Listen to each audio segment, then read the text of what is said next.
Bonjour, ils avaient débarqué en 2022, succédant à l'armée française. 4 ans plus tard, le réveil est brutal pour les mercenaires russes de l'Africa Corps et surtout pour la junte au pouvoir au Mali. Elle qui misait sur ce nouveau partenariat pour assurer sa survie en réduisant l'influence djihadiste. C'est tout l'inverse qui s'est produit, au point d'exposer au grand jour des failles sécuritaires devenues béantes avec la chute de Kidal et le blocus en cours à Bamako.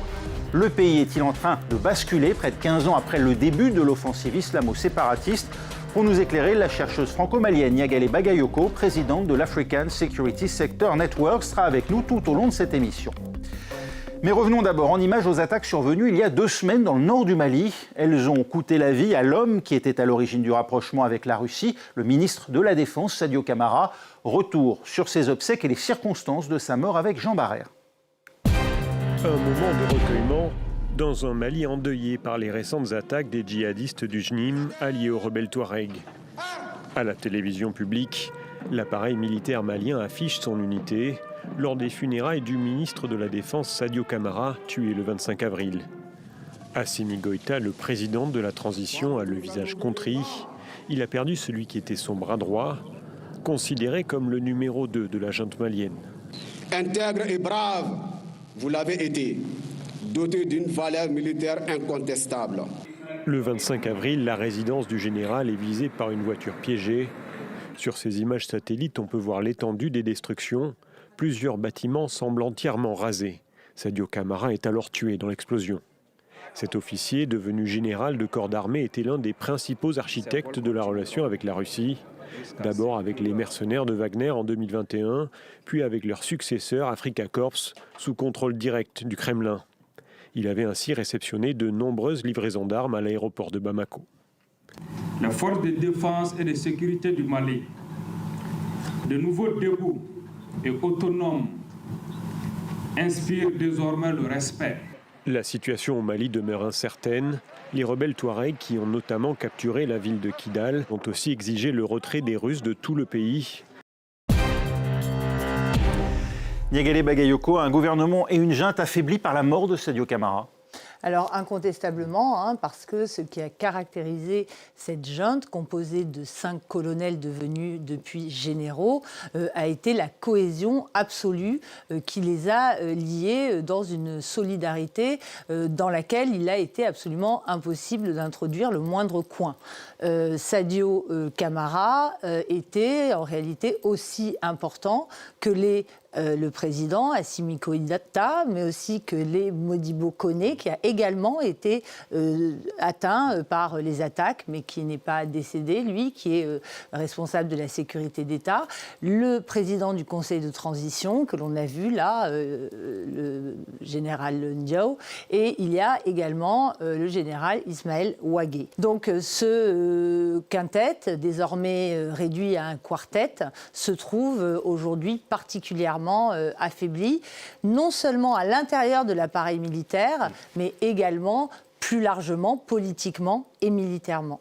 Et c'est cet homme, justement, auquel on prête, ce ministre de la Défense, donc Sadio Camara, auquel on prête l'arrivée d'abord de Wagner et ensuite d'Africa Corps, c'est-à-dire le rapprochement avec la Russie, qui aujourd'hui disparaît.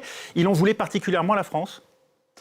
Il faisait partie de ce mouvement nationaliste, patriote, ultra-souverainiste, qu'on appelle le néo-panafricanisme, sur lequel la junte s'est beaucoup appuyée pour susciter un appui populaire au sein de l'opinion publique malienne. Il était de ceux qui considéraient que la France avait failli militairement dans le cadre de son opération Barkhane, tout comme du dispositif de forces spéciales Takuba, qui s'était révélé incapable d'enrayer la progression et plus largement l'enracinement des groupes djihadistes combattus, mais aussi qui était accusé d'être proche de la rébellion Touareg, dont on va reparler. Lui, il possédait aussi, et c'est tout le paradoxe, la nationalité française. La Russie, en tout cas, n'a pas tardé à réagir, qui, par la voix du porte-parole du Kremlin, Dmitri Peskov, assure du soutien renouvelé de la Russie à la junte malienne. Quel objectif vise Moscou au Sahel, Dalila Gomri ? Eh bien, tout d'abord, préserver sa mainmise dans la région et continuer d'étendre son influence tout en sécurisant et en renforçant ses intérêts économiques, militaires et stratégiques. Et pour ce faire, on l'a vu, c'est désormais Africa Corp qui est à la manœuvre. En effet, Wagner n'a pas totalement disparu. Et Africa Corp est constitué à 80% par des paramilitaires de Wagner, avec un cadre un peu plus officiel puisqu'ils sont rattachés au ministère de la Défense et au service russe. L'Africa Corp, on la trouve un peu partout au Sahel, au Mali, on vient de le dire, au Burkina Faso, en Centrafrique ou encore en Libye et au Soudan. Mais l'ambition de Moscou ne s'arrête pas là. Des liens existent également avec le Tchad ou encore avec Madagascar, la Guinée équatoriale et d'autres. Les objectifs russes sont les mêmes dans tous ces pays, à savoir contrôler les richesses comme les minerais, l'or, le diamant, les hydrocarbures, mais aussi développer la coopération dans le domaine de l'énergie, notamment le nucléaire, ouvrir aussi des bases militaires, mais aussi avoir accès aux ports comme ici en Guinée, ce port guinéen qui sert à approvisionner le groupe paramilitaire Africa Corps.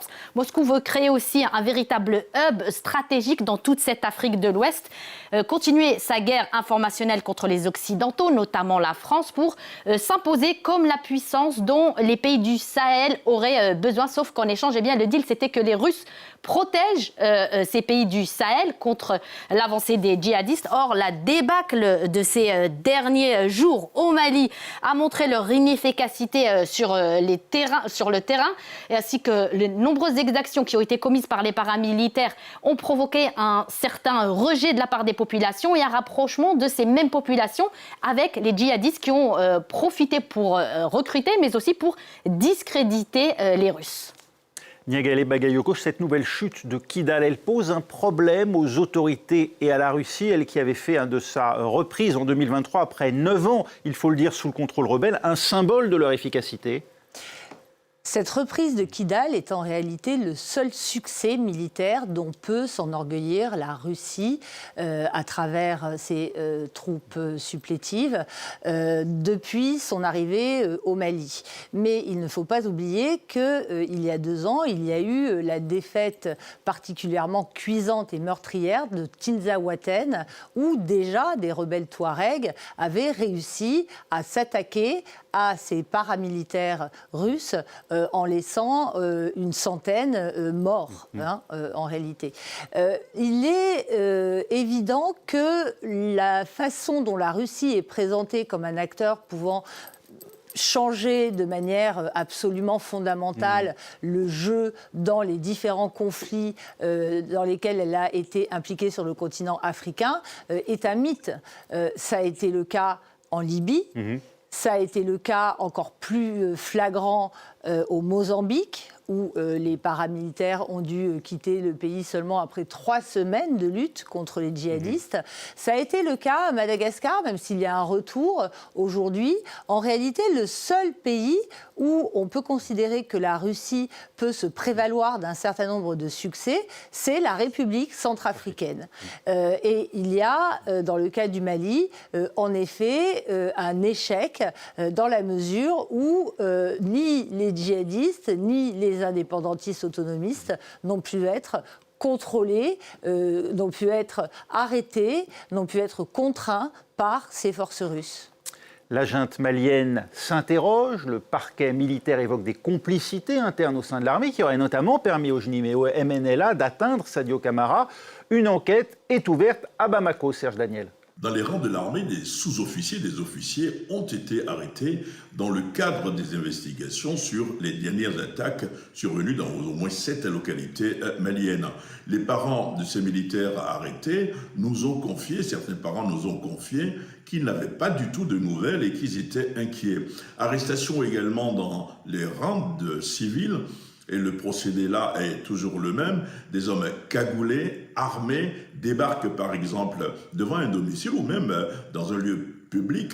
Ils interpellent quelqu'un, repartent avec lui dans des véhicules banalisés. Maître Moutagatal, c'est un avocat malien, mais en même temps un homme politique, a été l'une des personnes civiles arrêtées. Sa famille, ses proches, ainsi que le barreau de l'ordre des avocats du Mali réclame aujourd'hui sa libération.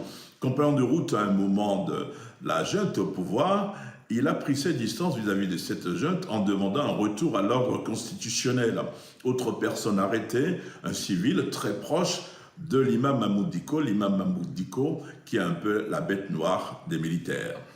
Niagale Bagayoko, il y a des luttes internes au sein même de la junte. Vous décriviez ces leaders extrêmement soudés. Qu'en est-il du reste et de la base notamment? Alors au sein de l'armée, effectivement, il y a des courants dont on a commencé à percevoir l'existence lors de purges qui se sont produites en 2025.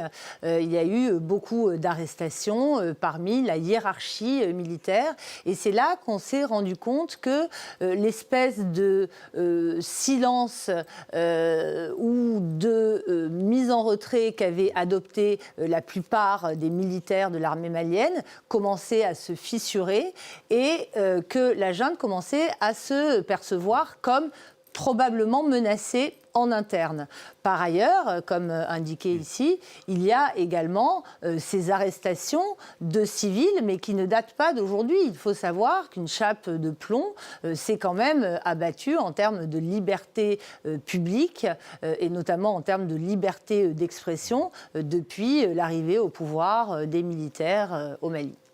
Ils veulent contrôler l'ensemble du territoire malien. Les djihadistes du JNIM ou GSIM, pour groupe de soutien à l'islam et aux musulmans, leur chef Iyad Agrali se verrait bien en nouveau libérateur, version Ahmed al-Shara, l'ancien djihadiste devenu président syrien. Olivier Fessol. À la tête du JNIM, le groupe de soutien à l'islam et aux musulmans affilié à Al-Qaïda, il est l'un des hommes les plus recherchés du Mali. Militaires français, maliens, mercenaires russes, tous ont tenté de le capturer depuis des années, en vain. Membre de la tribu Touareg des Iforas, né en 1958, Iyad Agrali fait ses premières armes sous l'uniforme de la Légion islamique de Mouammar Kadhafi. À son retour au pays à la fin des années 1980, il fonde une rébellion Touareg, le mouvement populaire pour la libération de l'Azawad. Il est alors proche des musiciens du groupe Tinariwen, boit de l'alcool et fume du tabac. Après quelques mois de combat, la paix est signée avec Bamako en 1991 et Iyad Agrali se rapproche des cercles du pouvoir. Dans la décennie qui suit, il épouse une vision plus rigoriste de l'islam sous l'influence de prédicateurs pakistanais. Mais ce n'est qu'en 2012 qu'il fait sa mue en chef djihadiste. À la tête du groupe Ansar Dine, il déferle alors vers le sud du Mali. Ses combattants appliquent la charia, coupent des mains et lapident des femmes. Pour ces faits, Iyad Agrali est ciblé par un mandat d'arrêt de la Cour pénale internationale pour crimes de guerre et crimes contre l'humanité. L'intervention française Serval mettra fin à l'avancée des djihadistes. Leur chef disparaît dans le désert, mais son groupe continue à frapper et à se renforcer. En 2017, plusieurs organisations fusionnent sous la bannière du groupe de soutien à l'islam et aux musulmans, le JNIM, affilié à Al-Qaïda. Une formation transethnique qui inclut des Peuls, mais aussi des Bambara. Le vétéran Touareg est choisi pour en prendre la tête. Depuis, Iyad Agrali et ses hommes n'ont fait que renforcer leur influence jusqu'à menacer l'existence même du pouvoir malien. Niagale Bagayoko, Iyad Agrali a renouvelé l'alliance déjà conclue en 2012 à l'époque sous la bannière Ansar Dine avec les séparatistes Touareg du MNLA. Coalition partie pour durer, peut-être demain pour gouverner ensemble le pays ou simple alliance de circonstances d'après vous? C'est une vraie question parce que ce qui a présidé à la scission de 2012, donc entre les indépendantistes et les djihadistes, est une ligne qui est toujours présente. C'est-à-dire, d'un côté, les mouvements indépendantistes qui ont une tradition beaucoup plus laïque, mais qui considèrent que la partition du pays de l'Azawad est nécessaire, ou tout au moins sa grande autonomisation, et de l'autre, du côté de Yadak Ghali, donc des groupes djihadistes, une vision extrêmement religieuse du pouvoir, mais dans le cadre d'un Mali uni. Donc est-ce que l'alliance qui a été renouée à la faveur des événements récents a pu négocier un certain nombre de ces points? C'est possible, mais est-ce que cela tiendra? C'est une vraie question. La deuxième est de savoir si ces groupes-là ont les moyens de gouverner eux-mêmes le Mali. On n'est absolument pas dans le cas de la Libye, de la Syrie, pardon, hein, oui. où... C'est ce que j'allais vous demander. Est-ce que Voilà. Yadak Ghali est un nouveau taliban qui cherche à couper le Mali du reste de la communauté internationale, ou au contraire, effectivement, un émule de Ahmed al-Shara, le chef djihadiste qui, après avoir renversé Assad en Syrie, est en quête de respectabilité? Alors, c'est une question fondamentale. Yadak Ghali, comme je l'indiquais, c'est un nationaliste. Il y a un nombre assez important de messages où il indique qu'il n'a aucune intention d'exporter son djihad, notamment vers les pays européens. Ce n'est pas ça qui l'intéresse. Il est intéressé par les pays voisins. Il utilise comme zone de transit les pays côtiers, mais la conquête du pouvoir et surtout son exercice demande d'avoir un certain nombre de cadres. Ne peut pas, Yadak Ghali et les Touaregs non plus, ils ne peuvent pas se prévaloir d'une expérience comparable à celle de Mohamed al-Shara à Idlib, qui a géré un embryon d'État. Ouais. Donc c'est pour ça qu'il y aura nécessairement la nécessité d'élargir une coalition pour arriver au pouvoir et remplacer la junte actuelle. Une rébellion djihadiste qui s'étend de l'Est, la zone des trois frontières, à l'Ouest, le Sénégal, et jusqu'au Sud, le Nord de la Côte d'Ivoire. Qu'en pense le voisin ivoirien, justement, Makamara? La réaction du gouvernement ivoirien est restée très mesurée après les attaques du 25 avril au Mali. Le porte-parole du gouvernement, Amadou Koulibaly, a affirmé que la Côte d'Ivoire s'alignait sur la position de la CEDEAO et de l'Union africaine. Une manière pour Abidjan de soutenir les initiatives régionales sans s'engager directement aux côtés de la junte malienne. Concernant une éventuelle aide au Mali, le gouvernement ivoirien fixe une condition claire, je cite, « Aucune coopération ne sera envisagée sans demande officielle de Bamako ». Autre préoccupation pour les autorités ivoiriennes, le risque d'un afflux de réfugiés maliens si la situation sécuritaire continue de se détériorer. Les autorités assurent toutefois anticiper ce scénario. Niagale Bagayoko, vous le disiez à l'instant, le JNIM est avant tout un mouvement nationaliste. Néanmoins, il peut également avoir recours aux pays côtiers pour faire transiter un certain nombre de marchandises. A-t-il pour objectif d'étendre le djihad vers le golfe de Guinée et en particulier la Côte d'Ivoire et le Bénin ? Alors, il a très certainement, et dès aujourd'hui, déjà étendu ses ambitions vers le Burkina Faso et vers l'ouest du Niger. Ça, c'est déjà acquis. En revanche, il ne faut pas oublier que les pays côtiers n'ont pas la même sociologie que les pays du Sahel, qui sont musulmans entre 99 et 95%. Un pays comme la Côte d'Ivoire, ou le Bénin, ou le Ghana, ou encore le Togo, ce sont des pays qui sont multiconfessionnels, donc où il est beaucoup plus difficile d'envisager, d'instaurer un régime fondé sur la charia. Mais il est clair que les parties septentrionales de ces pays côtiers, les 4 que je viens de citer, sont des zones de transit où des combattants du JNIM circulent de manière très régulière, particulièrement au Bénin. Il faut dire que le Sahel a de quoi susciter l'intérêt et les convoitises d'Alila Gomri. Nombre d'acteurs majeurs s'y intéressent. Oui, on est face à une compétition de puissance comme la Russie, la Chine, les États-Unis, le Canada, la Turquie ou encore plus récemment les Émirats, avant tout pour les richesses dont regorge le Sahel comme l'or, le gaz, l'uranium, le lithium essentiel pour les batteries électriques. Au Mali, par exemple, face aux Russes, eh bien, les Chinois sont à l'offensive. Ils vendent des armes, équipent en infrastructure. En échange, ils exploitent le sous-sol. Autre exemple, les Américains, après avoir été en conflit avec les juntes, ils renouent, les Américains, tout ça pour exploiter exploiter là aussi les ressources minières en échange d'un soutien militaire contre les djihadistes. Le Canada, lui aussi, a réussi à s'imposer comme le premier producteur d'or au Mali grâce au groupe B2 Gold. De quoi motiver la Turquie, qui elle aussi lorgne sur ses richesses.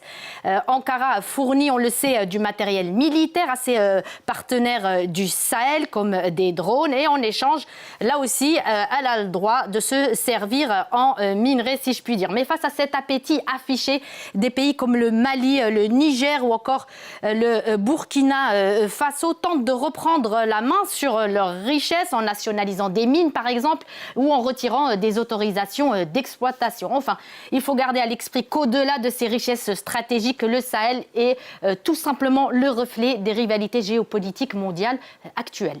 Niagale Bagayoko, derrière la guerre civile, derrière les querelles interconfessionnelles, derrière la montée du djihadisme, c'est une redistribution du sous-sol et des ressources naturelles du Mali à laquelle on assiste ? Je pense qu'il est difficile de considérer les choses sous cet angle. Par exemple, si l'on prend le cas de la Russie, il a toujours été extrêmement difficile de démontrer qu'elle avait eu accès aux matières aurifères dont est riche le sous-sol malien. Il y a effectivement, les Canadiens ont été cités, mais ils sont là de très longue date et il y a des bras de fer qui se sont instaurés entre les autorités militaires et ces acteurs traditionnels du secteur. Mais il ne faut pas oublier que le sous-sol et ses ressources font l'objet aussi d'un très fort investissement par les individus eux-mêmes. L'orpaillage artisanal est aujourd'hui l'une des principales sources d'exploitation de ces matières et non seulement par des civils, mais également par les groupes djihadistes. Donc ce n'est pas seulement une attraction pour des puissances extérieures, parce que le Mali reste très jaloux de ce qu'il possède dans ses sous-sols. Revenons aux origines du djihadisme au Mali. Au départ était Al-Qaïda au Maghreb islamique, l'organisation qui revendiqua la plupart des attentats et des attaques des années 2000 et 2010. Voici l'ennemi numéro 1 de la France, Abdelhamid Abou Zeid. C'est lui qui a enlevé les otages. Il est filmé ici par ses acolytes dans une vidéo de propagande diffusée sur Internet. Ce vétéran du terrorisme en Algérie, ancien du GIA et du GSPC, est l'un des émirs d'Al-Qaïda au Maghreb islamique, groupe qui a rallié Al-Qaïda en 2007. Mais qui sont vraiment ces terroristes ? Ce sont des gangsters du désert qui, pour poursuivre leurs activités, se parent d'un prestige djihadiste et essayent évidemment de se donner le plus grand écho dans la presse internationale. Les membres d'Al-Qaïda au Maghreb islamique sont très peu nombreux, quelques centaines tout au plus, mais très bien armés. Ces terroristes opèrent dans une zone désertique aux confins du Niger, du Mali, de la Mauritanie et de l'Algérie, dans des zones très difficiles d'accès. C'est une région qui est très peu fréquentée par les nomades, cette région-là, puisqu'en fait elle n'a pas de pâturage, quasiment pas de pâturage. Donc c'est une région vide, on peut se l'approprier facilement.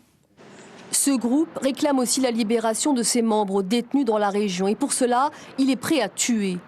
La France est sa cible numéro 1, notamment à cause de la politique du président Sarkozy, jugée anti-musulmane.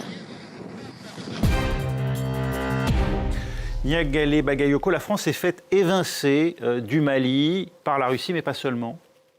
En fait, la France a été chassée, on peut le dire, du Mali, mais aussi, rappelons-le, du Burkina Faso, du Niger et plus largement aussi ces bases militaires permanentes du Tchad et du Sénégal, en raison de l'absence de résultats que les populations ont considéré pouvoir lui reprocher face à son intervention dans le cadre de l'opération Barkhane. La France a eu, à l'évidence, un certain nombre de succès au niveau tactique. D'ailleurs, un grand nombre de figures majeures d'AQMI ont notamment disparu parce qu'elles ont été éliminées par Barkhane. Mais ce qui n'a pas été perçu suffisamment, c'est à quel point le djihad sahélien s'est enraciné dans des dynamiques de plus en plus locales. Aujourd'hui, à l'instar de Yadak Ghali, les principaux leaders, comme par exemple Amadou Koufa, qui est un Peul du centre du Mali, ou Diko d'Ansarul Islam au Burkina Faso, sont les véritables chefs et ils sont issus des pays mêmes dans lesquels ils interviennent. Donc l'exportation du djihad pour l'implanter au Mali a en réalité abouti à une sorte de greffe qui a permis l'émergence de figures djihadistes proprement nationales. Il va falloir discuter avec le JNIM. C'est devenu un acteur incontournable aujourd'hui au Mali. Oui, absolument. Il est possible que le JNIM cherche aussi, d'ailleurs, à se désaffilier d'Al-Qaïda parce que c'est une estampille assez difficile à assumer. Là encore, le cas de la Syrie peut être une source d'inspiration.